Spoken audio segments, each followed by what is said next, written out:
Hello, day 4मध्ये आज आपण बघणार आहे फ्रेंच नॉट कशी करायचे.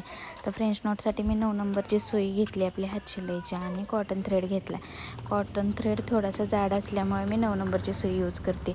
याऐवजी जर तुम्ही सिल्क थ्रेड किंवा मशीन थ्रेड यूज करणार असेल तर तुम्ही छोटी सुई पण यूज करू शकता. तर मी काय केलं आहे, 2 पदरी धागा सुईतून ओवून घेतला. त्याला एंडला लास्टला आपण नेहमी शिलाईसाठी गाठ मारून घेतो त्या टाईपमध्ये गाठ मारून घेतली. म्हणजेच काय केलं आहे मी, तर आपण हात शिलाईला जसा दोरा रेडी करतो त्या टाईपमध्ये रेडी करून घेतला आहे सुई धागा.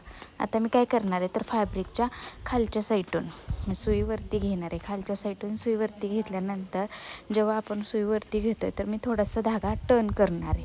म्हणजे सुई टर्न करणार आहे, कारण 2 पदर आहेत, ते दोन्ही वेगवेगळे दिसू नये म्हणून मी थोडासा टर्न करून घेतला.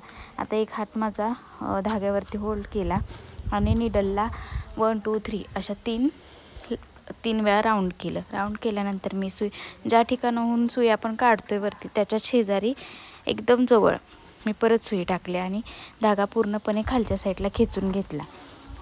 जेव्हा मी धागा खालच्या साईडला खेचून घेते तेव्हा एक नॉट तयार होते, त्यालाच फ्रेंच नॉट बोलतात.